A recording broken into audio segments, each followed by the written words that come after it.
Friends, and welcome back to my channel.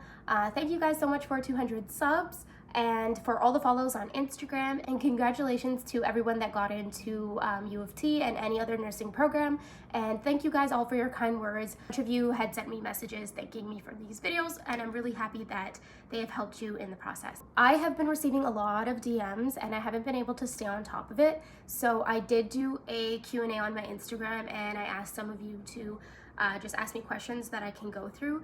I know that for a lot of you who are starting the program in September, you have a lot of burning questions, so I'm going to try and answer those today. And also, I did go through my DMs. I didn't answer all of them.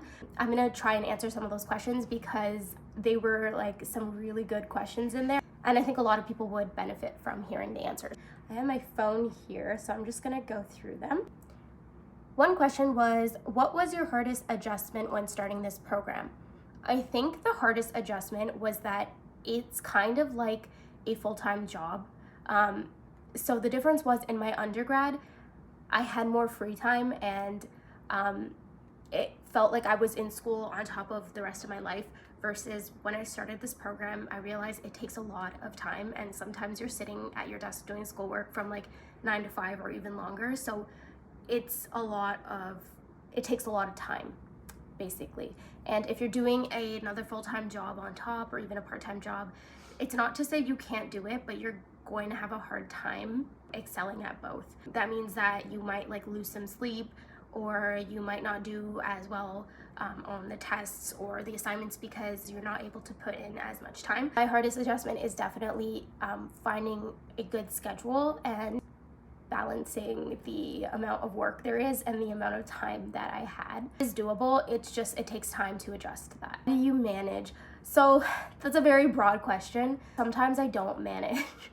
That's the thing. Like, I think in this program you have a bunch of like mental breakdowns. In your undergrad you probably did this as well. Like, you just have those weeks that are good and those weeks that are bad, and like sometimes you manage and sometimes you don't. Like, it's up and down, and I think life is like that in general. So that's one thing to keep in mind. Like, I don't ever manage where I'm always like on top of stuff and doing so great all the time. I definitely have my lows as well. It's like how I manage the rest of my life. Like, I let myself feel overwhelmed, I let myself take a break, and if I have a deadline that I need to meet, I let myself put in extra work and extra time into my schooling. Next question, how much time do you allocate to schoolwork a week?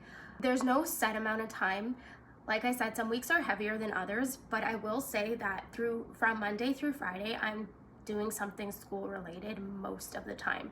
And then sometimes on the weekends. And if I don't do that on the weekends, I like allocate one day for a break sometimes. Sometimes I don't get a break in a week and then I burn out. But each semester is different, and I did get some questions about like the courses and how that works, so I'm gonna get into that.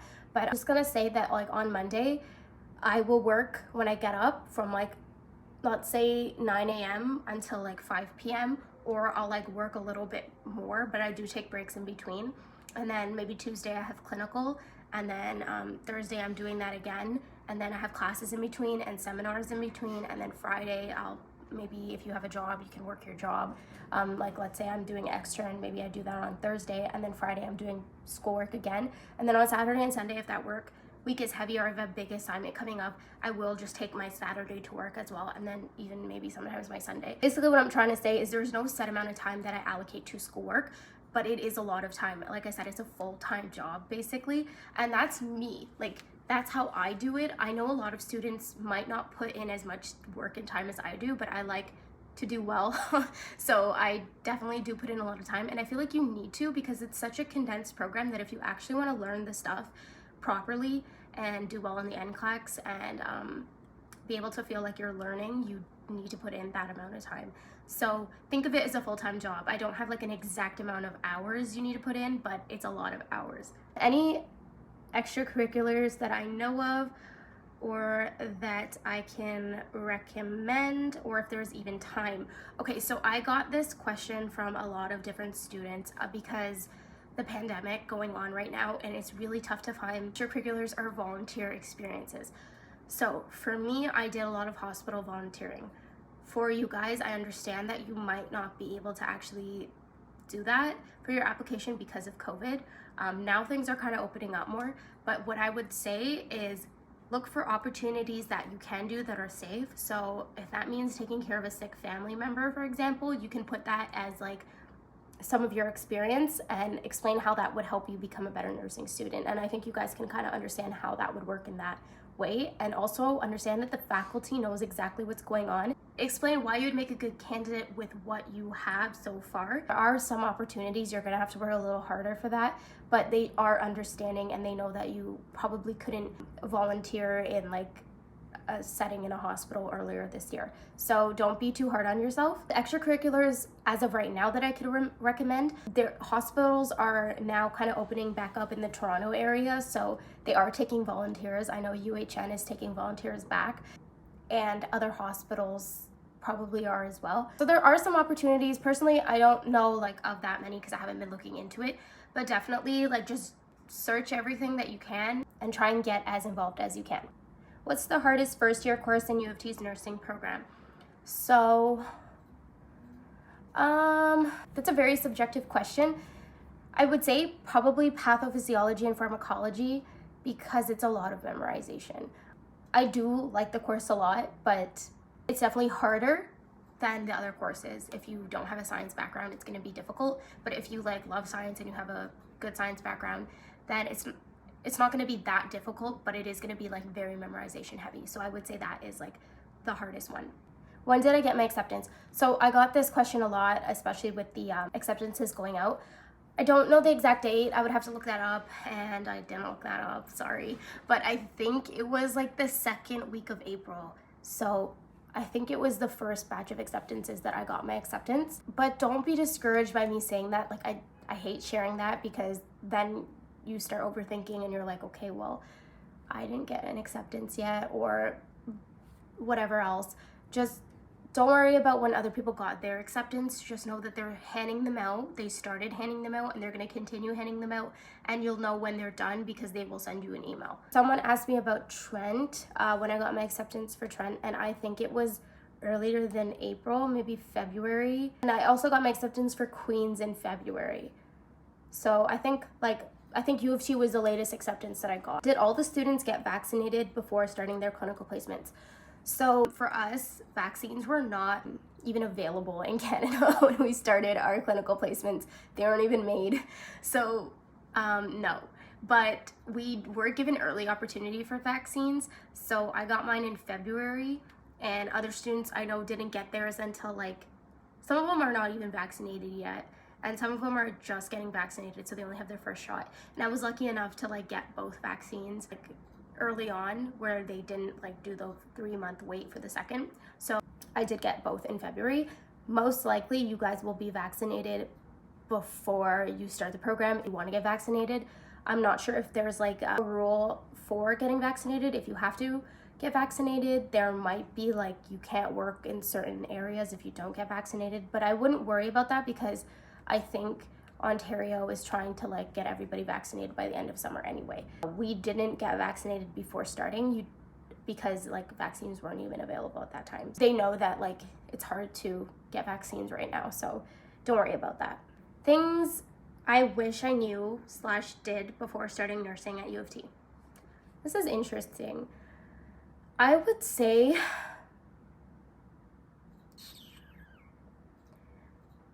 things I wish I knew or did. Maybe travel. But I know COVID was the thing, right before I started. My year has just been a little crazy because like I was in a pandemic when I graduated. I'm in a pandemic when I started. I'm still in a pandemic. So like probably just take a break and not be in school. I know I've heard from a lot of people that are like taking a year off and stuff, and maybe I wish I did that. But like knowing my personality, I would be like stressing that I'm not in school yet when I could be in school, so then I would regret taking a break. But then like I'm in it and now I'm like, oh, I wish I took a break. So I don't really know about that. Something I wish I knew, that you are not guaranteed your like choice for placement. I kind of knew that, but I also like didn't realize that that would mean sometimes you have to travel very far, and if you don't have access to a car, like you're gonna have a hard time getting there. So yeah, like I pretty much got my first choice for all my placements except for this placement that I just am in right now. And I got my second to last choice, and the reason why it was my second to last choice is because it's super far from me, but luckily I have a car so I could drive there. But if I didn't, I would have to travel about an hour and a half to get there. So something I wish I knew before I started was that you're not guaranteed a placement in the downtown hospitals. You might be sent out to like my hospitals in Scarborough right now. So yeah. How to deal with imposter syndrome. This one is interesting because I started off with imposter syndrome in September, and I still have imposter syndrome, and I know nurses who still have imposter syndrome. So how to deal with that is basically just know that the information that you know is valid, right? So when you're going into a patient's room and they're gonna start treating you super professionally, you're gonna maybe feel like, oh, like I'm just a student, I don't know what I'm doing. But reality, you do, right? You've learned that information, you've practiced it before. So give yourself the credit that you deserve in that situation, and also recognize your feelings. Like, it's okay to feel like you don't belong or that you don't know what you're doing. A lot of nurses actually feel that way a lot of the time. You're really thrown into it and you feel like you need to know everything all at once, and you don't need to know everything all at once. So how I personally deal with it is I step back and I figure out, okay, what do I know? What do I not know? So for example, I was working with a mother yesterday who just had her baby in the morning, and I was with her in the evening, and she was feeding the baby, and she said, I don't think he's getting enough milk. How would I know? Like, is he getting enough milk or not? And I'm the only person in the room, and this was my first day at maternity, and this information I just learned in lecture a week before. So I felt like, oh my goodness, I have to tell this mother what I think I know, but like, what if I don't really know it? And then I'm just like, do I even belong here? What am I doing here? Where's my nurse? But instead of like giving into those imposter syndrome feelings, I was like, okay, what do I know? And I said, you'll know that your baby is eating enough based on how much your baby is pooping and peeing throughout the day. I said, if the baby has one pee and one poo within 24 hours of him being born, then you know that he's getting enough food. And also his tummy is only the size of a cherry, so it might feel like he's not taking in that much, but he's actually getting a lot because his stomach is so small.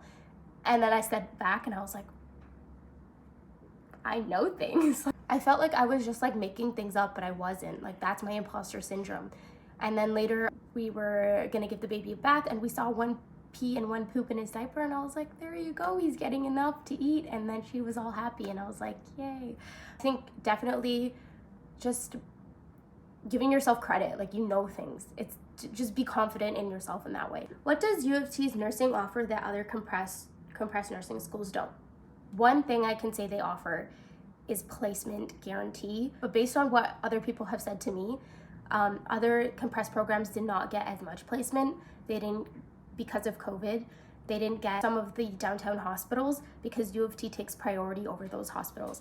And this is my personal opinion, but I am now working in a hospital in Scarborough that's an older hospital for my last placement, and it wasn't my top choice. And for all my other placements, I've worked in downtown hospitals, and I can definitely see a contrast in my learning in both environments, because downtown hospitals, there are learning or teaching hospitals, and so your experience is way different. Like, you get nurses that know how to teach you, and their supplies are new, like the equipment that they have. So those are like just 2 points. That doesn't mean that the other hospitals aren't going to have nurses that can teach you, or their supplies are just not good, you won't learn anything. That's not what I'm saying.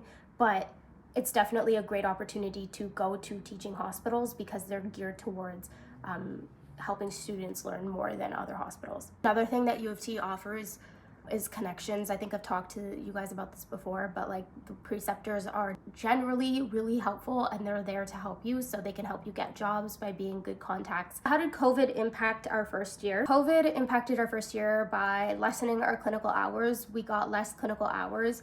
Instead of getting a older person's placement and a mental health placement, we had to choose one or the other. so we didn't get both. Some students wanted to like work in mental health, but they got placed in older persons because there wasn't enough mental health placements, for example. So we had a lot of block rotations, which meant you had to do 2 clinicals in a week for a shorter amount of time versus 1 clinical in a week for a longer period. It's because they can only have a certain amount of students in that hospital at a time because of COVID. So it kind of made it harder in that sense. COVID impacted our first year in the sense that we didn't have any in-class lecture. We did all of them online. We had lab first semester. But after first semester, all our labs got canceled. And I don't know why. I think because of COVID. I'm guessing because of COVID. So I only had lab for like 1 semester, and then labs never happened after that.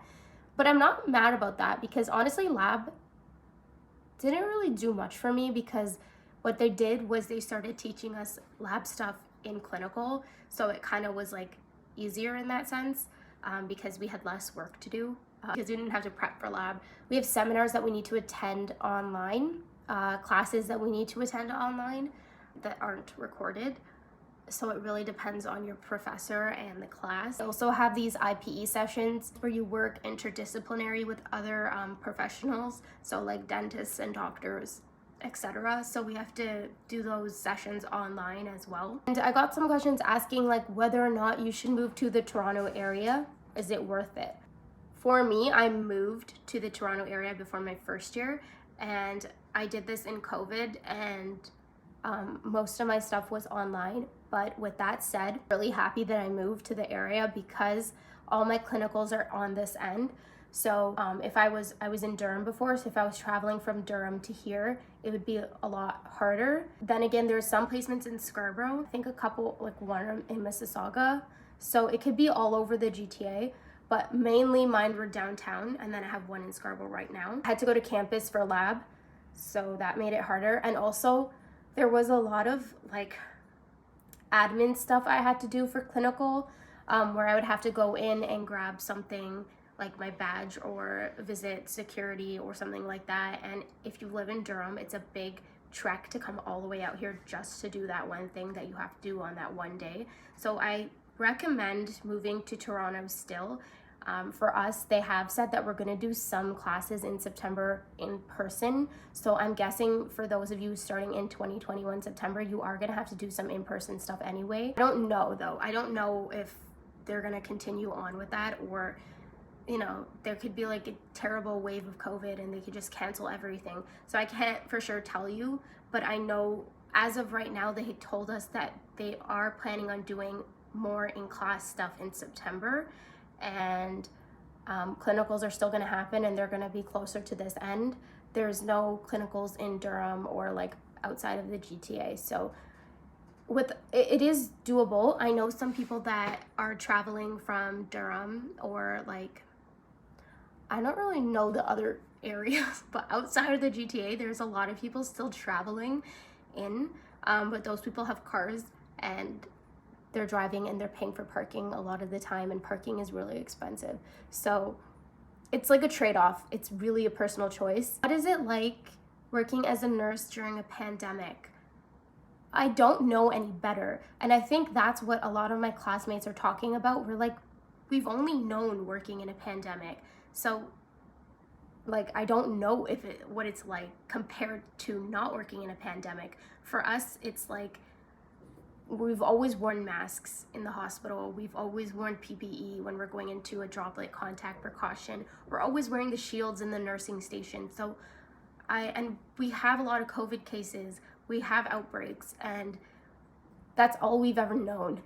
So I guess we started off like jumping in the deep end. I would say it was like kind of really real world, because like, my second placement in, I'm doing a COVID swab, and it turns out that my patient had COVID. Like, it got really real really fast, and like our patient down the hall was desatting because he had COVID, and pregnant mom has COVID, loses her baby because she has COVID. Like, there's a lot of stuff that's going on, and it's really real world. So I think it kind of makes you think a lot. It's really sad.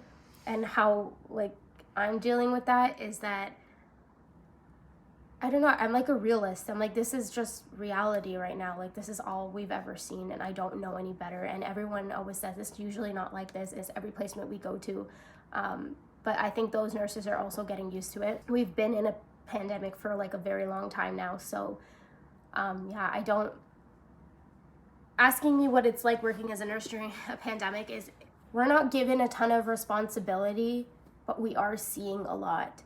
And I have worked in a outbreak unit already. It's kind of scarring in a lot of ways that you see a lot of sad things, and it causes a lot of burnout really fast because you're like in school and seeing like the worst case scenario in your job already. But also it makes me feel motivated, like they need more nurses, they need us, and it makes me more motivated to do well in school and get out into the workforce. I got a question about my shoes. I am still planning on doing a update on my U of T essentials, so I will go into more details about that. But the shoes that I did get were like okay, they weren't like uncomfy. They took some like time to break in, but I do have another pair of just running shoes that I wear as well, so I alternate between those two shoes. But the only reason why I still wear them is because I didn't want to like spend a lot of money on expensive shoes yet. Like, I'm waiting till I get into the workforce. How does scheduling work? Do we get to choose our schedule, or is it given to you? Okay, so scheduling is given to you. You don't get to choose your schedule. You're put in certain courses, and then you're told when those courses are running. So your schedule is given to you. You can pick certain stuff like what day of clinical you want to be in, but you're not like guaranteed to get that clinical or that time. You're also like, you can choose your seminars, what day, but it's pretty much like based on when you have clinical.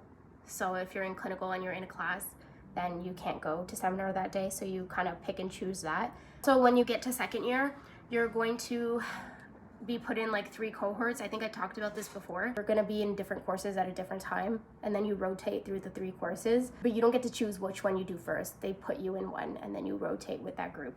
And I also don't know if it's gonna continue to be the same for you guys. This year, they've also made changes to their program as well, so, and I didn't know that until I talked to like other students. So I can't really for sure say, but for the most part, you don't choose your schedule. You don't have courses that you put into a cart. You're given the courses that you have to take, and you take those courses. So they like schedule everything for you, and you pretty much just attend. I think this is the last question here, and I love this question. So how did I decide / realize that nursing was the path for me after going the Bachelor of Science route? Or did I see myself doing a completely different degree? Feeling lost, beating themselves up that they didn't choose nursing initially. How did I deal with those feelings? How did I overcome them? I always thought that you had to dream about something from a young age for it to be a fulfilling career. So if I'm gonna be completely honest with you, I did say that I did apply to nursing school straight out of high school.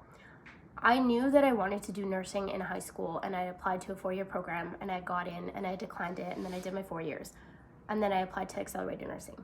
I did beat myself up about it for a bit, and then I talked to my prof, and he told me, he said, if you hadn't done this route, you would have never known for sure if this is what you wanted to do. So you should be grateful that you took this route, because there was a doubt in your mind, and that's why you went this way. And like, that resonated with me, because it's true. Even if I had done those 4 years, I might have still doubted myself.